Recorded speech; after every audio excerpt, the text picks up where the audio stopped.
I never imagined I'd be standing here, in front of this extravagant high-rise, its glass windows gleaming under the golden city lights. The entrance was adorned with towering floral arrangements, and the guests stepping out of luxury vehicles were dressed in their finest. Women in shimmering gowns, men in tailored tuxedos, all laughing, mingling, living in a world of status and power. And here I was, invited to a wedding I had no business attending. Claudia's wedding. My ex-wife. For years, I had pushed her out of my mind, letting time and distance erase the bitter ending we had shared. I had moved on, or at least that's what I had convinced myself. But then, the invitation arrived, handwritten, elegant, deliberate. The moment I saw the familiar curve of her script, I felt something stir deep inside me. I hope you'll attend. That was all she had written. No explanation, no unnecessary pleasantries. Just those 4 words, weighted with meaning. I should have ignored it. But curiosity has a way of dragging a man into places he knows he shouldn't go. So, I came. Stepping inside the grand ballroom was like walking into another lifetime. The chandeliers hung like cascading crystals, illuminating the marble floors beneath my feet. Waiters glided through the room carrying glasses of champagne, and a live orchestra played a soft melody that melted into the air like silk. It was a world Claudia had always wanted, a world she had built for herself, far removed from the life we once shared. I kept to the shadows, unnoticed, at least until I saw him. Richard, the man who had taken my place. I knew of him. How could I not? A finance mogul, one of the elite, a man whose face graced business magazines alongside my ex-wife's. He stood at the center of the crowd, basking in admiration, his arm possessively wrapped around Claudia's waist, and then his eyes locked onto me. For a moment, I thought he might ignore me, pretend I didn't exist, as if I were nothing more than a ghost from Claudia's past. But instead, he smirked, that condescending kind of smile men like him reserved for people they believed were beneath them. He leaned in close, his voice a quiet sneer. "You're a middle school dropout, right?" I stilled. "Why don't you do yourself a favor and cut ties with my wife?" The audacity. I slowly turned my gaze to meet his, studying the arrogance in his expression, the way his lips curled with satisfaction as if he expected me to shrink under his words. He had no idea who he was speaking to. I could have reacted, could have let my pride force me into a confrontation, but instead, I merely smiled, a knowing, amused kind of smile, because if Richard thought I was a mere dropout, a forgotten footnote in Claudia's story, then he was in for a surprise he'd never see coming. There was a time when Claudia and I were inseparable. We weren't always these people. Her, the untouchable CEO of a major bank, and me, the man she had long left behind. There was a time when she looked at me the way a person looks at their world, with love, admiration, and a belief that together we could conquer anything. We met as teenagers, 2 people from vastly different backgrounds. Claudia had always been driven, her mind wired for ambition, for control, for calculated steps that would take her where she wanted to go. I, on the other hand, never cared for rules, for institutions, for paths that had been carved out by others. My heart belonged to music, to the piano, to the melodies that spoke louder than words ever could. Back then, she loved that about me. She would sit beside me on the piano bench, watching as my fingers danced across the keys, her head resting on my shoulder as I composed songs just for her. She told me my music made her feel alive, that it was the one thing in her structured world that felt unpredictable, real. "You don't have to follow their rules," I had told her once. "You can just live." She had smiled, a rare, soft smile that she only ever showed when it was just the 2 of us. "I want the best for us." At the time, I believed her. But as the years passed, her love for my music turned into something else, something resentful, something disapproving. "You can't just live on music alone," she would say, frustration creeping into her voice. "What kind of life is that?" To her, stability was everything. A future needed to be built, not left to chance. And in her mind, my refusal to conform, to chase promotions and degrees, meant that I had no future at all. At first, the changes were subtle, Little comments here and there, gentle nudges to think about my future, to consider something more stable. But soon, it became a divide too wide to ignore. I remember the night it all came to a head. We were in our small apartment, the one we had moved into after college, the one where I had spent nights composing while she buried herself in business textbooks. She had come home late, her expression unreadable, her posture tense. "We need to talk," she had said. I already knew what was coming. "This isn't working." I had simply nodded. There was no yelling, no pleading, no desperate attempts to make her stay. I could see it in her eyes. She had already decided. She left, and I let her go. And so Claudia climbed the corporate ladder, and I disappeared into my music, traveling from city to city, performing in jazz bars, on street corners, in grand halls. She built her empire, and I built mine. But the difference was, mine didn't need validation. Years passed. She became powerful, influential, a name that commanded respect. And I became something she never saw coming. And now, here we were. Her wedding, her perfect world. And yet, for some reason, she had invited me. I looked around the ballroom, at the crystal chandeliers, at the towering floral centerpieces, at the people dressed in wealth and status. This was her world now. "Why did you even come?" I turned at the sound of the voice and found Marcus, Claudia's younger brother, standing beside me. Unlike his sister, Marcus had never judged me. If anything, he had admired my music, often sneaking into my performances just to listen. "Curiosity, I suppose," I replied with a smirk. Marcus exhaled, shaking his head. "Richard's an idiot. He doesn't know who you are, does he?" "No," I said simply. Marcus gave a half-laugh. "You could ruin him in a second, and he doesn't even know it." I shrugged. "That's the fun part." Just then, Richard's voice rang out again, louder this time, directed at me. "Why is someone like you even here? This event is for people of status." I turned my head slowly, meeting his gaze. He was enjoying this moment of superiority, this belief that he had won something, that I was nothing. I could have responded, could have humbled him with a few well-placed words. But instead, I simply chuckled, because this man had no idea who he had just insulted. And soon, he would learn. The reception hall was grand, designed for people who lived their lives in the upper echelons of society.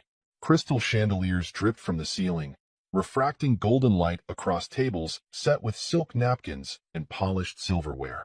A string quartet played in the background, the kind of elegant, restrained music that fit perfectly with Claudia's world. I took a sip of my drink, not particularly interested in the fine whiskey they were serving. Around me, conversations buzzed about stock markets, high-profile mergers, and political influence. This wasn't my world, and I had no desire to belong to it. Yet, despite that, I was here. I should have left the moment Richard threw his little insult my way. I had nothing to prove, nothing to gain from staying. But something about this moment, about standing in a room full of people who thought they knew everything, kept me rooted in place. And then, I saw him. Marcus. Unlike Claudia, Marcus had never let social status dictate his relationships. He had always been more open-minded, more genuine. He was a man who, despite his success as an investment analyst, still valued the simple things. We had met years ago, back when Claudia and I were still together. He was younger, still finding his way, and for some reason, he had gravitated toward me, intrigued by the way I lived. Where Claudia had seen irresponsibility, Marcus had seen freedom.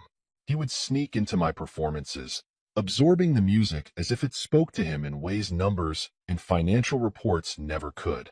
And now, here he was, standing in front of me, shaking his head with a wry smile.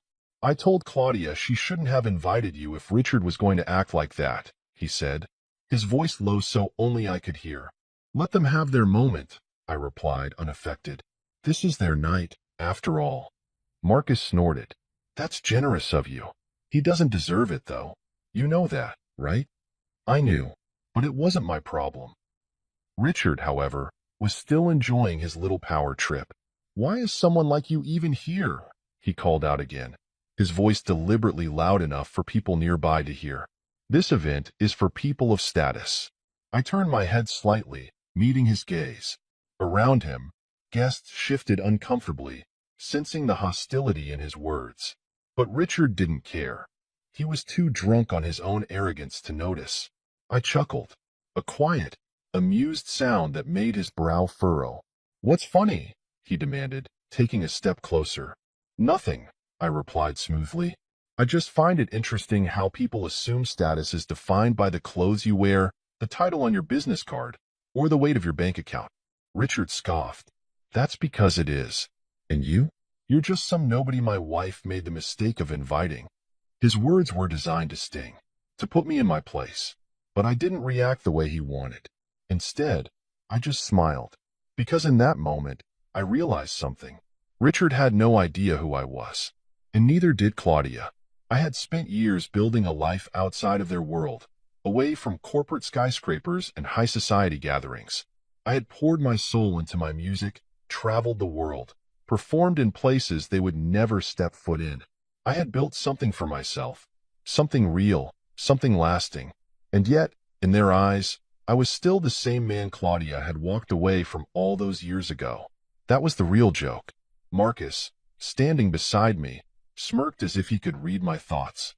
"You really don't know who he is, do you?" he muttered under his breath, just loud enough for Richard to hear. Richard frowned, his bravado faltering for the first time.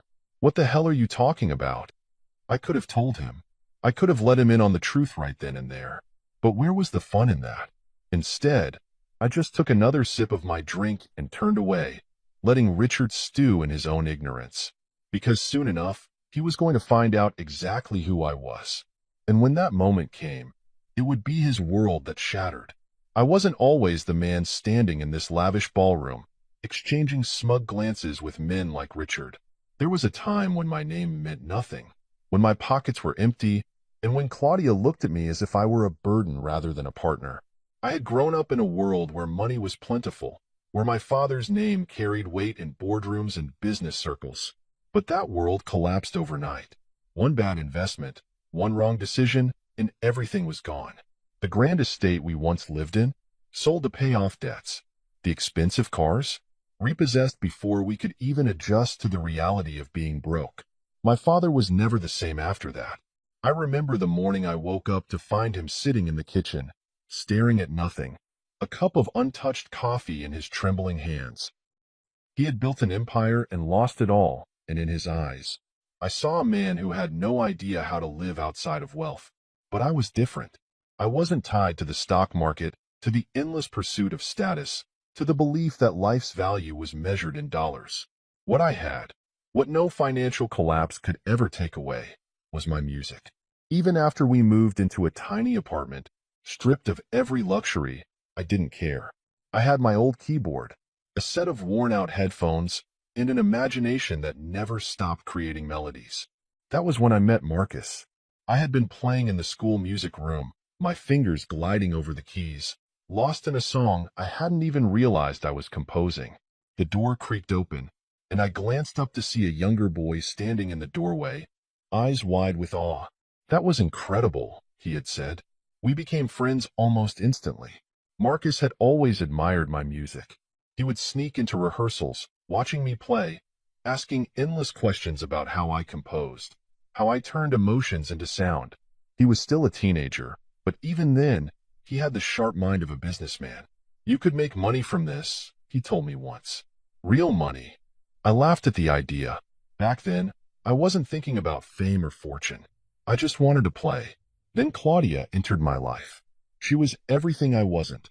Structured, disciplined, always chasing the next goal. At first, she admired my free spirit. She would sit beside me while I played, listening with a dreamy look in her eyes. But admiration slowly turned into frustration.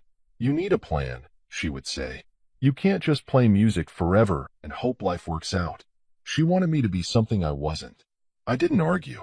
I didn't try to change her mind. I just let her go. While she climbed the corporate ladder, I packed my bags and traveled. I played in jazz clubs, on street corners, in underground bars where people weren't looking for the next big thing. They just wanted to feel something real. And that was what my music did. It reached people, It spoke to them in ways words never could. I never cared about money, but money came anyway. I built a name for myself, not in boardrooms or skyscrapers, but in concert halls, in viral videos that racked up millions of views. My fan base spanned the globe, yet I never flaunted my success. And now, I was standing in Claudia's world once again, watching as her new husband sneered at me, completely oblivious to the fact that the middle school dropout he was mocking could buy and sell his entire empire 10 times over. Richard didn't know, but Marcus did. He stood beside me, his expression unreadable as he watched Richard dig himself deeper into his own arrogance. "You really don't know who he is, do you?" Marcus finally said, his voice calm, but laced with amusement. Richard turned to him with a frown. "What the hell are you talking about?" I let out a quiet chuckle, shaking my head. "Nothing," I said, taking another sip of my drink. "Enjoy your night." And with that, I turned away, leaving Richard stewing in his own ignorance. Because soon enough, he was going to find out exactly who I was. And when that moment came, the look on his face would be worth every second of this ridiculous night. The wedding ceremony had ended, and now the reception was in full swing. Guests clinked their champagne glasses, murmuring about business deals and luxury vacations while the orchestra played an elegant tune in the background. The waitstaff moved seamlessly between the tables, refilling drinks, offering delicately plated hors d'oeuvres, and ensuring that every guest's experience was nothing short of perfection. I had remained on the sidelines for most of the night, an outsider in a world I had deliberately left behind. But Claudia, always so careful about appearances, made her way toward me at last. She looked exactly as I remembered her. Elegant, poised, the very definition of success. The gown she wore was an extension of that image, fitted to perfection, expensive enough to make a statement without seeming excessive. She stopped in front of me, hesitation flickering in her eyes. "You came," she said softly, as if she hadn't expected me to. I did. For a moment, she seemed unsure of what to say. Maybe she was wondering why I accepted the invitation in the first place. Maybe she wanted to know what I had been doing all these years. Or maybe she was simply realizing that I wasn't the same man she had left behind. Before she could say another word, he stepped in. Richard, the man who had spent the entire evening trying to belittle me, as if doing so would cement his own superiority. His arm wrapped around Claudia's waist, his grip firm, possessive. "Listen, drop out," he scoffed, his voice laced with arrogance. "My wife doesn't need someone like you lingering around. Cut ties and move on." It was almost comical, the way he stood there, so assured of his dominance, so convinced that I was nothing more than a footnote in Claudia's past. I let out a breath, shaking my head slightly. "All right," I said, pulling my phone out of my pocket. "I'll start by closing my $700 million account at your bank." The moment the words left my mouth, the air in the ballroom seemed to shift. Everything, every conversation, every clink of a champagne glass, every note from the orchestra, seemed to pause all at once. The people around us turned their heads, their expressions a mixture of shock and disbelief. But the best reaction came from Richard himself. His smirk faltered. His confidence wavered. "What?" he stammered, as if he hadn't heard me correctly. I glanced at Claudia, who had gone pale, her grip tightening around the stem of the champagne glass in her hand. "You heard me," I said casually, tilting my head. "I'm withdrawing my $700 million. Your wife is the CEO. She can handle it, right?" Silence. The kind of silence that doesn't just fill a room but chokes it. Marcus, who had been quietly watching from the sidelines, let out a low whistle, shaking his head in amusement. "Damn," he muttered under his breath. I turned my gaze back to Richard, who was struggling to process what had just happened.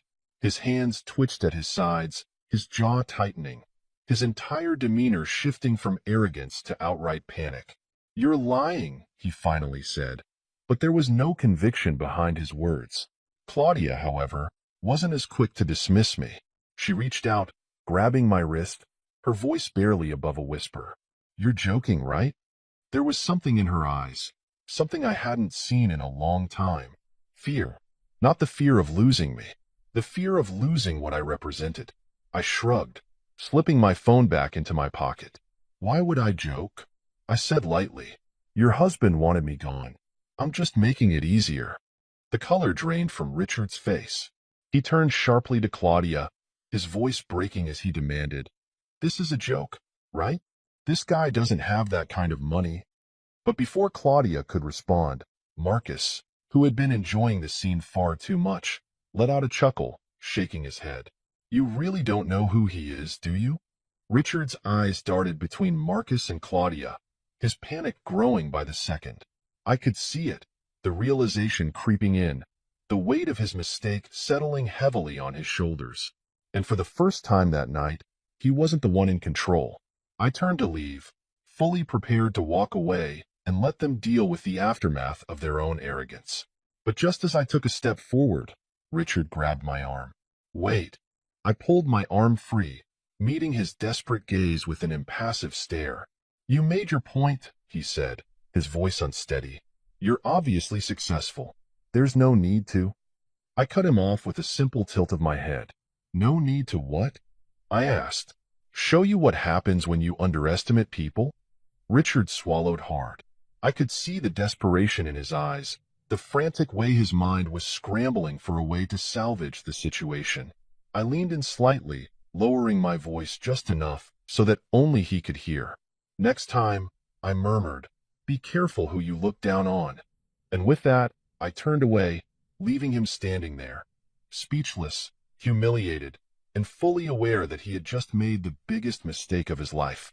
The night was far from over, but one thing was certain. I had already won. The weight of my words hung heavy in the air, thickening the atmosphere of the once lavish celebration. The clinking of glasses had stopped, the hum of casual conversation replaced with stunned silence. Eyes darted toward Claudia, toward Richard, toward me. The dropout, the nobody, the man who was supposed to be insignificant. Except now, I wasn't.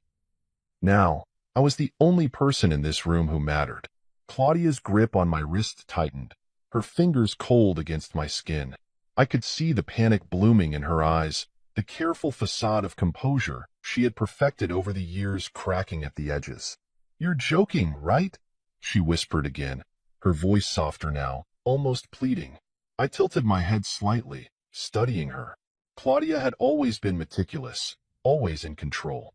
Every move she made was calculated, deliberate. But this was the first time I had ever seen her rattled. I let out a quiet chuckle. "Why would I joke?" I said smoothly, slipping my wrist free from her grasp. "Your husband wanted me gone. I'm just making it easier." Richard finally snapped out of his stunned silence, shaking his head as if trying to shake off reality itself. His hands curled into fists at his sides, and for a moment, I almost thought he might try something stupid. "This is ridiculous," he muttered under his breath before turning sharply to Claudia. "Tell me this isn't real. Tell me he doesn't have that kind of money." But Claudia couldn't say anything, because she already knew the truth. She had always assumed she knew who I was, that when she left me behind, she had moved on to something better. And yet, here she was, realizing that I had become something far beyond what she could have imagined. Marcus, who had been watching the entire exchange with barely concealed amusement, finally let out a chuckle, shaking his head. "You really don't know who he is, do you?" he said, looking at Richard like he was the biggest idiot in the room. Richard turned to him, his face a mask of frustration. "What the hell are you talking about?" Marcus smirked. "You should probably Google him." That was all it took. Within seconds, whispers rippled through the room, fingers tapping on phone screens as people looked me up. And then, just like that, the shift happened. I could feel it, the weight of 100 pairs of eyes flickering between me and the glowing screens in their hands. The slow realization washing over them, the collective gasp that followed. Someone near the back of the room exhaled a sharp breath. "No way." Another voice, barely above a whisper. "Wait, he's..."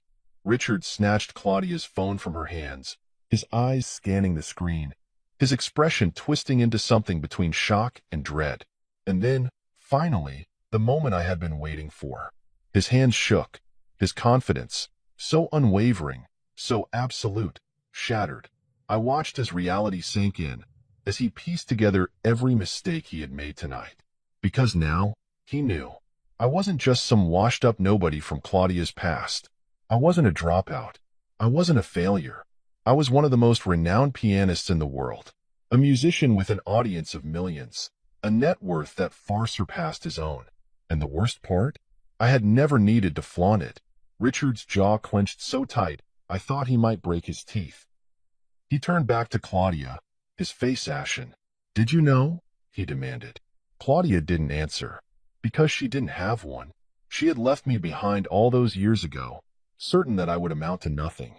She had assumed that, without her, I would fade into obscurity.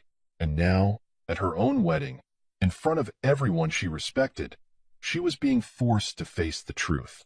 Richard took a shaky breath, his mind undoubtedly scrambling for a way to fix this. "Look," he started, his voice low, measured. "There's no need to be rash. Let's just—" I raised a brow. "Rash?" He swallowed. "I'm just saying maybe we should talk. You don't actually have to close your account. I mean, let's be reasonable here." I studied him for a long moment. A part of me considered dragging this out, watching him squirm a little longer. But then I decided I was already bored. I turned my attention back to Claudia. "It's funny," I mused, "how things work out, isn't it?" She didn't answer. Couldn't. Because she knew that, no matter how much power or status she had built for herself, no matter how far ahead she had thought she had lost. Not because I wanted revenge. Not because I had plotted some elaborate scheme to humiliate her, but because life had a way of evening things out. And tonight, fate had decided to settle the score. I turned away from them, stepping toward the exit, but Richard called after me one last time.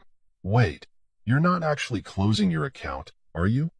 I smirked, not bothering to look back. "I'll think about it." And with that, I walked out of the ballroom, leaving behind a wedding that would be remembered for all the wrong reasons. I stepped out of the ballroom, but the echoes of the stunned silence behind me followed like an unspoken chorus. The night air was crisp against my skin as I moved toward the grand staircase leading down to the courtyard, my every step measured, deliberate. This wasn't how I had imagined the night going. Then again, I hadn't expected much when I first opened Claudia's invitation. I had assumed she sent it out of obligation, or maybe to prove something to herself, that she had moved on, that she had one. But now, I wasn't so sure, because the way she had looked at me back there, that wasn't the look of a woman who felt victorious. That was the look of a woman who had realized too late that she had miscalculated everything. The breeze carried the muffled hum of voices from inside, the party still continuing despite the tension that had fractured the perfect illusion. I could only imagine the whispers spreading now, the quiet conversations picking apart the moment they had all witnessed firsthand. I had spent years living outside of their world, and yet, in the span of one evening, I had somehow managed to redefine my presence within it. I reached the bottom of the steps, planning to call for a car when I heard hurried footsteps behind me. "Wait," I sighed before I even turned around. I already knew who it was. Claudia. She stood at the top of the stairs, her silhouette framed against the golden lights of the ballroom entrance. The way she held herself was the same as always, poised, elegant, still in control even when everything around her was falling apart. Except now, I could see the cracks. For the first time since I had arrived, she wasn't performing for an audience. She wasn't the unshakable CEO, the woman who had orchestrated this perfect evening. Right now, she was just Claudia, the same woman I had once shared late-night conversations with, the same woman who had once curled up beside me as I played the piano, letting my music lull her to sleep. The same woman who had walked away. I didn't move as she descended the stairs, her steps slower now, more hesitant. "We need to talk," she said, her voice quieter than before. "There's nothing left to say," I replied evenly. She exhaled sharply, shaking her head as if she couldn't believe I was actually walking away from this. "I was wrong about you," she admitted, and I caught the slight tremor in her voice. "About everything." I let out a humorless chuckle, glancing up at the sky. The city lights flickered in the distance, the skyline an endless sprawl of glass and steel. Everything she had built her life around. "What part?" I asked, finally looking at her. The part where you assumed I'd never be anything? Or the part where you thought I'd always be there, waiting for you to realize your mistake? She flinched. Good. Because the truth had always been simple.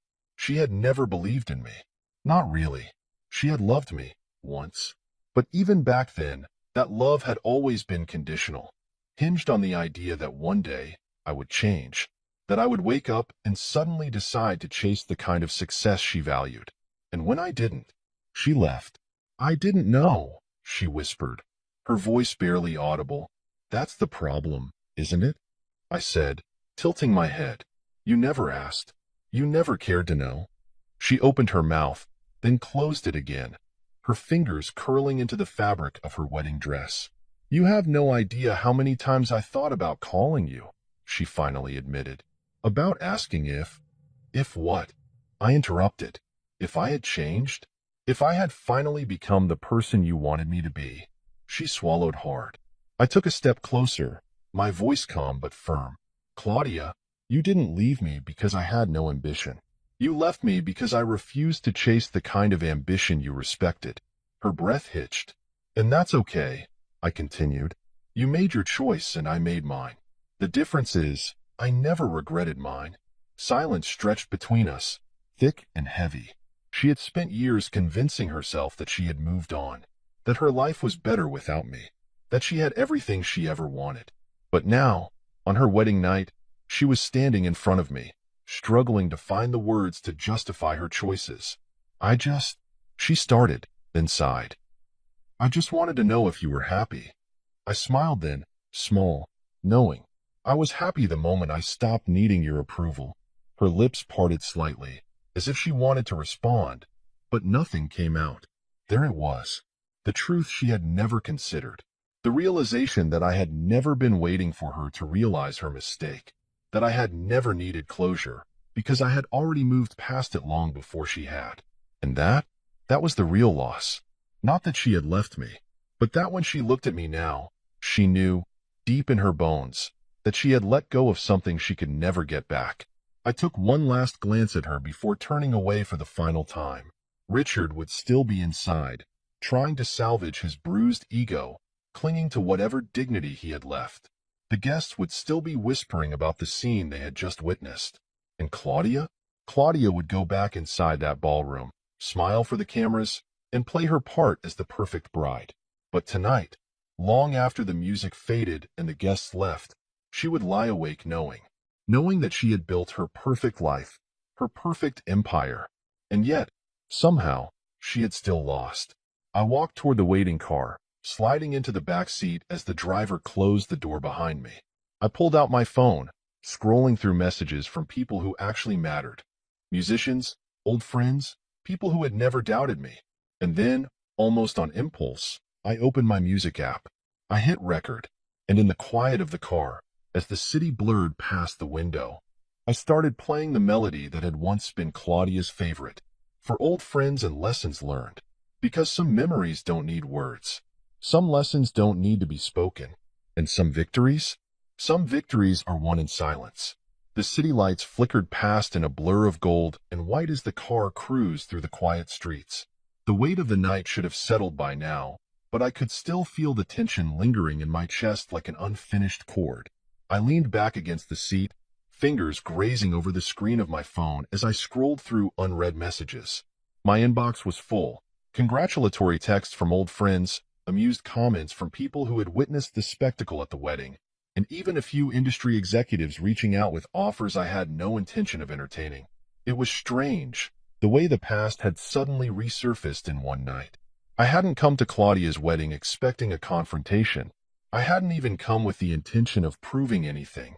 But life had a funny way of tying up loose ends in its own brutal, poetic fashion. And Claudia?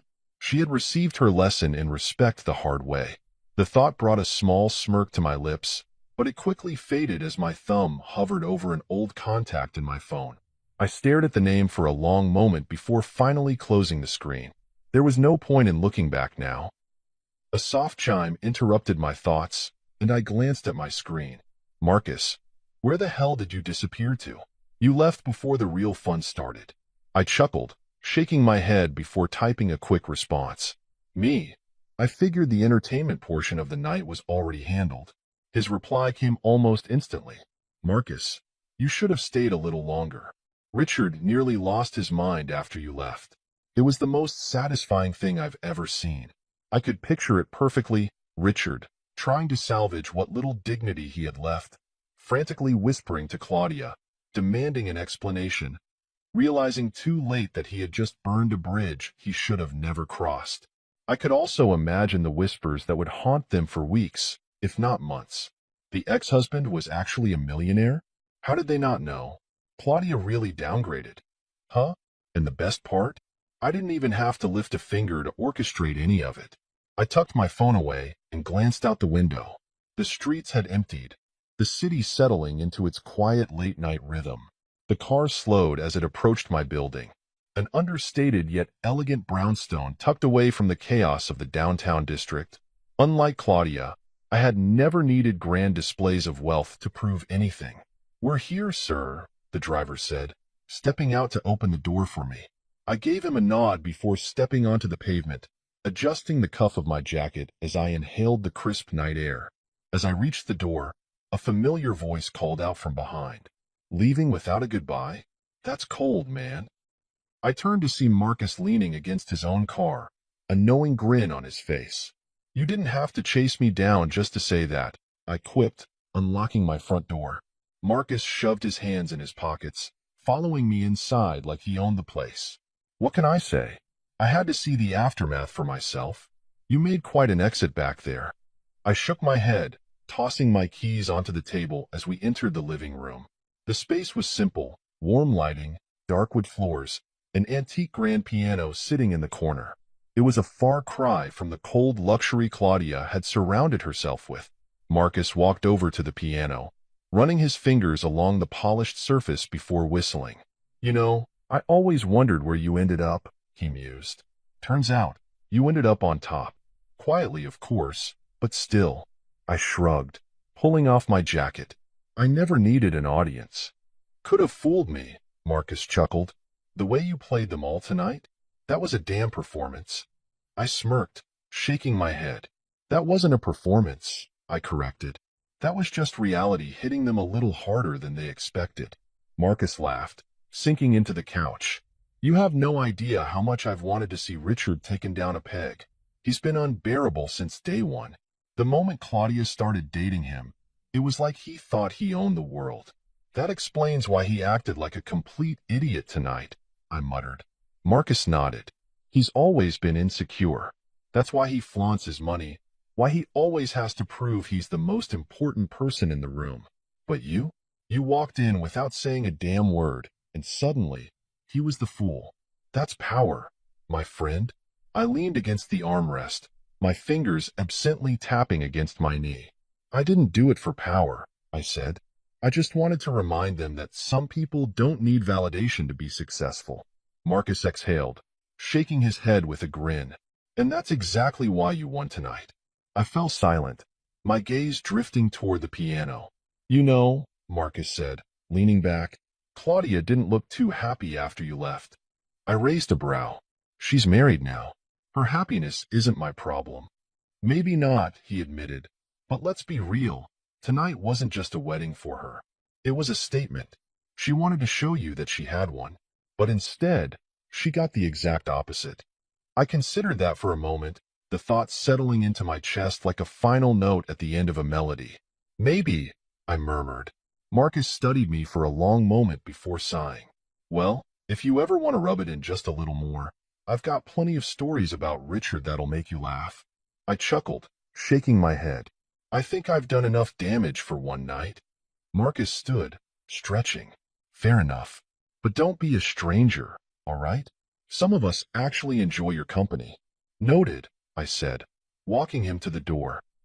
As he stepped out into the night, he turned back with one last smirk. "By the way, that whole 'I'll think about it' line, pure gold. Richard's probably still sweating over it." I laughed, watching as he disappeared down the street. Closing the door behind me, I exhaled deeply.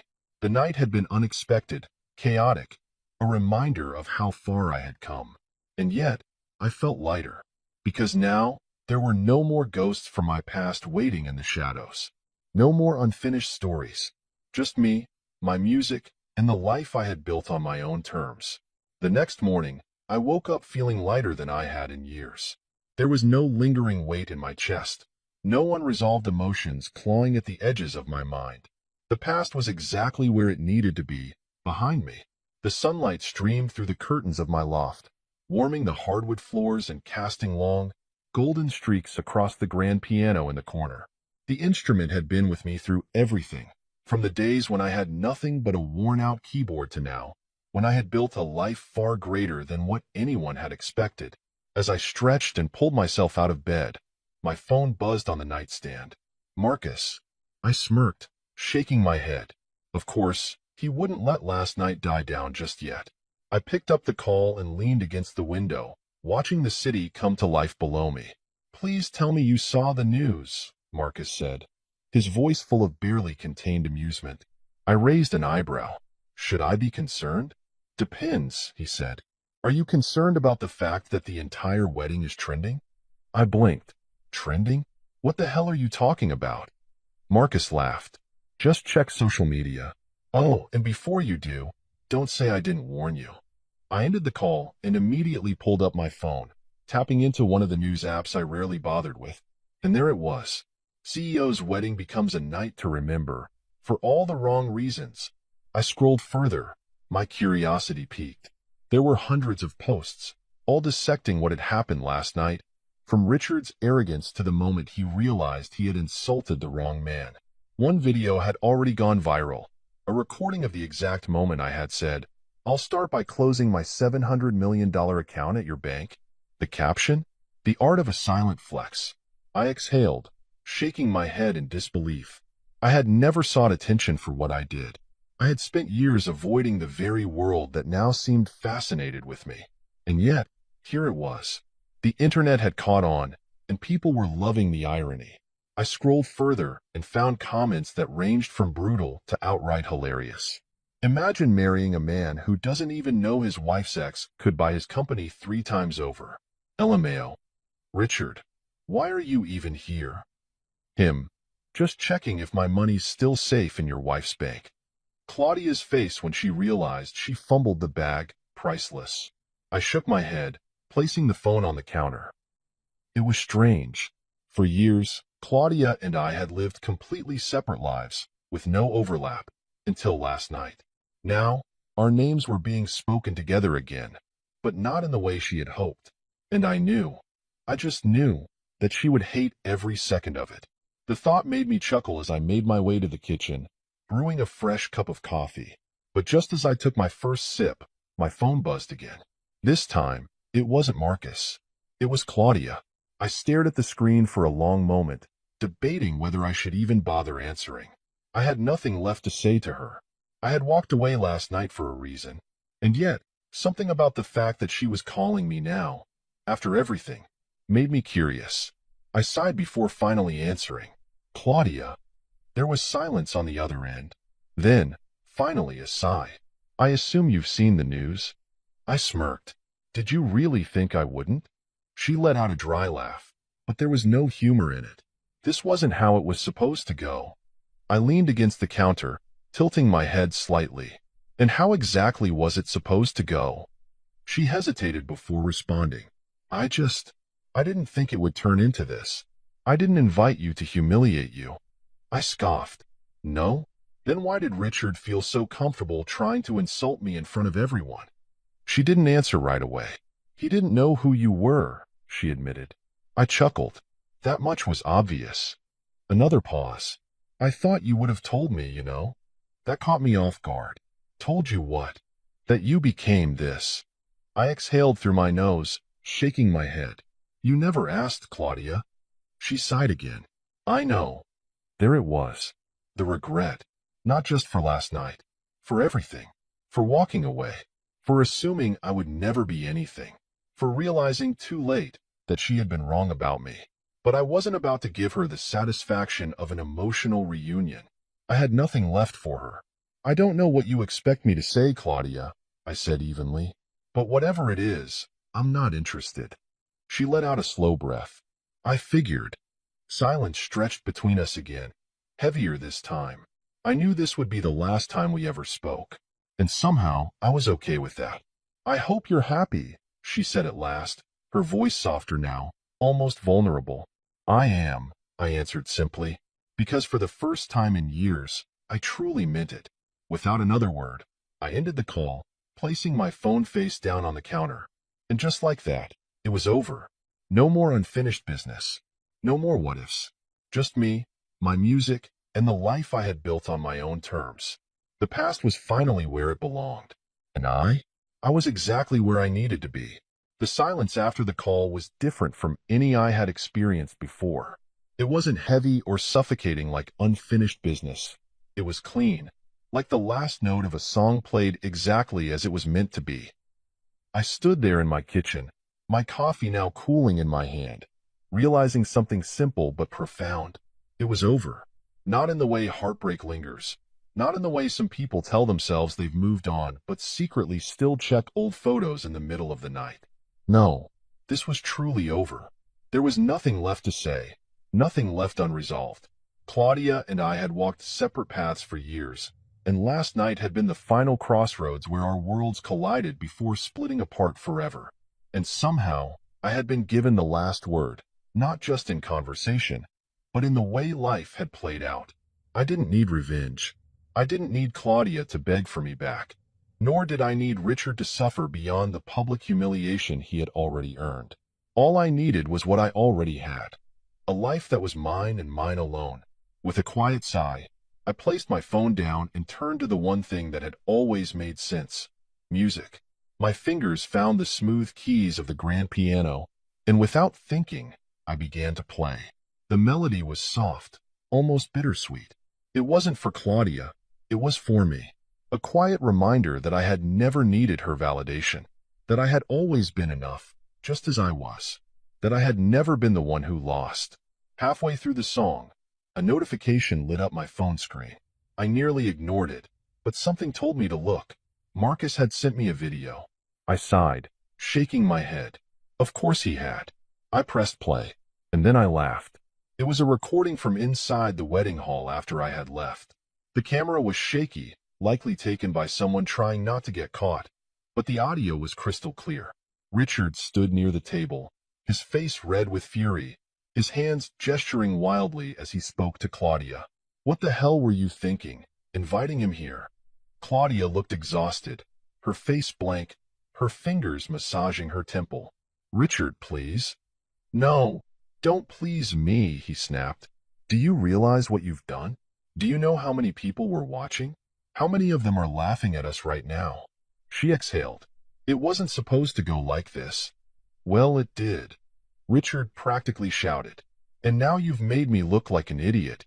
One of his business partners tried to step in, speaking calmly. Richard, maybe we should sit. No, he interrupted, shaking his head. This was supposed to be about us. About me. And instead, I just got humiliated in front of everyone. Marcus's voice appeared in the background, dripping with amusement. Oh, don't take it so personally, Richard. You're just mad because you found out the hard way that you're not the most important man in your wife's life tonight. The audible gasp in the background was pure gold. Richard lost it. You think this is funny? He roared, moving toward Marcus, only for someone to hold him back. That guy, he's nobody. Just because he's got money doesn't mean. You're right, Marcus interrupted smoothly. His money isn't the point.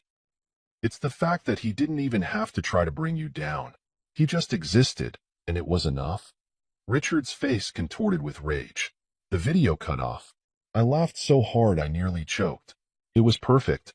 Richard had spent the whole night trying to prove his superiority, only to realize too late that he had never even been in the competition. And Claudia? She had miscalculated everything. I sent a quick text back to Marcus. I hope you know that video made my whole morning. His reply came immediately. Marcus, figured you'd appreciate it. Oh, and in case you were wondering, Richard didn't even sleep at home last night. Guy stormed off in the middle of the night. Classy. Huh? I smirked. Couldn't have happened to a better guy. Marcus responded with a string of laughing emojis before adding, Marcus, so, what's next for you? Now that your villain origin story is complete? I chuckled. Me? Nothing changes. I keep playing music, keep living my life. That's all I ever needed. Marcus's reply came slower this time. Marcus, you really won, didn't you? I set my phone down, my fingers grazing over the piano keys again. Yeah, I did. Not because I had more money than Richard. Not because I had stolen the show at their wedding. But because I had never been trying to win in the first place. I had just been living. And that, more than anything, was the real victory. With one last deep breath, I placed my hands on the piano and began to play. The notes filled the room, rich and full, echoing through the quiet morning. No cameras, no audience, no expectations, just music, just me. And for the first time in a long time, that was more than enough.